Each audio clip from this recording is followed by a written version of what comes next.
Hello, tea cozies. It's your favorite scariest mom. Snuggle up and get comfy, 'cause we have a bedtime story coming up. Tonight, we have Little Red Riding Hood by the Brothers Grimm. Once upon a time, there was a dear little girl who was loved by everyone who looked at her, but most of all by her grandmother, and there was nothing that she would not have given to the child. Once she gave her a little hood of red velvet, which suited her so well that she would never wear anything else. So she was always called Little Red Riding Hood. One day, her mother said to her, "Come, Little Red Riding Hood, here is a piece of cake and a bottle of wine. Take them to your grandmother. She is ill and weak, but they will do her good. Set out before it gets hot, and when you are going, walk nicely and quietly, and do not run off the path, or you may fall and break the bottle, and then your grandmother will get nothing. And when you go into her room, don't forget to say good morning, and don't peep into every corner before you do it." "I will take great care," said Little Red Riding Hood to her mother, and gave her hand on it. The grandmother lived out in the wood, half a league from the village, and just as Little Red Riding Hood entered the wood, a wolf met her. Little Red Riding Hood did not know what a wicked creature he was, and was not at all afraid of him. "Good day, Little Red Riding Hood," said he. "Thank you kindly, Wolf." "Whither away so early, Little Red Riding Hood?" "To my grandmother's." "What have you got in your apron?" "Cake and wine. Yesterday was baking day, so poor sick grandmother is to have something good to make her stronger." "Where does your grandmother live, Little Red Riding Hood?" "A good quarter of a league farther on in the wood. Her house stands under the 3 large oak trees. The nut trees are just below. You surely must know it," replied a Little Red Riding Hood. The wolf thought to himself, "What a tender young creature! What a nice plump mouthful!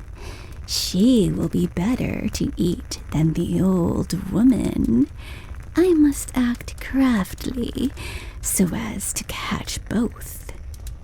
So he walked for a short time by the side of Little Red Riding Hood, and then he said, "See, Little Red Riding Hood, how pretty the flowers are about here.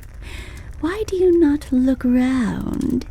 I believe, too, that you do not hear how sweetly the little birds are singing.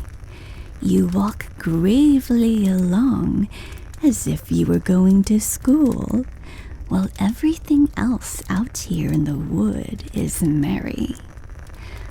Little Red Riding Hood raised her eyes, and when she saw the sunbeams dancing here and there through the trees, and pretty flowers growing everywhere, she thought, "Suppose I take grandmother a fresh nosegay? That would please her too. It is so early in the day that I shall still get there in good time." And so she ran from the path into the wood to look for flowers. And whenever she had picked one, she fancied that she saw a still prettier one farther on and ran after it, and so got deeper and deeper into the wood. Meanwhile, the wolf ran straight to the grandmother's house and knocked at the door. "Who is there?" "Little Red Riding Hood," replied the wolf. "She is bringing cake and wine. Open the door." "Lift the latch," called out the grandmother. "I am too weak and cannot get up." The wolf lifted the latch. The door sprang open, and without saying a word, he went straight to the grandmother's bed and devoured her. He then put on her clothes, dressed himself in her cap, laid himself in bed, and drew the curtains. Little Red Riding Hood, however, had been running about picking flowers, and when she had gathered so many that she could carry no more, she remembered her grandmother and set out on the way to her. She was surprised to find the cottage door standing open, and when she went into the room, she had such a strange feeling that she said to herself, "Oh dear, how uneasy I find today. And at other times, I like being with grandmother so much." She called out, "Good morning," but received no answer. So she went to the bed and drew back the curtains. There lay her grandmother with her cap pulled far over her face and looking very strange. "Oh, grandmother," she said, "what big ears you have." "The better to hear you with, my child," was the reply. "But grandmother, what big eyes you have," she said. "The better to see you with, my dear." "But grandmother, what large hands you have." "The better to hug you with." "Oh, but grandmother, what a terrible big mouth you have." "The better to eat you with." And scarcely had the wolf said this, than with one bound he was out of bed and swallowed up Little Red Riding Hood. When the wolf had appeased his appetite, he lay down again in the bed, fell asleep, and began to snore very loud. The huntsman was just passing the house and thought to himself, "How the old woman is snoring. I must just see if she wants anything." So he went into the room, and when he came to the bed, he saw that the wolf was lying in it. "Do I find you here, you old sinner?" said he. "I have long sought you." Then, just as he was going to fire at him, it occurred to him that the wolf might have devoured the grandmother, and that she might still be saved, so he did not fire, but took a pair of scissors and began to cut open the stomach of the sleeping wolf.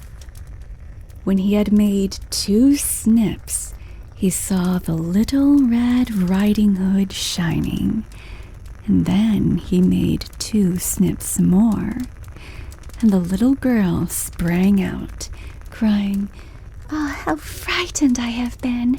how dark it was inside the wolf. And after that, the aged grandmother came out alive also, but scarcely able to breathe. Little Red Riding Hood, however, quickly fetched great stones with which they filled the wolf's belly. And when he awoke, he wanted to run away, but the stones were so heavy that he collapsed at once and fell dead. Then all three were delighted. The huntsman drew off the wolf's skin and went home with it. The grandmother ate the cake and drank the wine which Little Red Riding Hood had brought, and revived. But Little Red Riding Hood thought to herself, As long as I live, I will never by myself leave the path to run into the wood when my mother has forbidden me to do so. It also related that once, when Little Red Riding Hood was again taking cakes to the old grandmother, another wolf spoke to her and tried to entice her from the path. Little Red Riding Hood, however, was on her guard and went straight forward on her way, and told her grandmother that she had met the wolf, and that he had said good morning to her, but with such a wicked look in his eyes that if they had not been on the public road, she was certain he would have eaten her up. Well, said the grandmother, we will shut the door that he may not come in.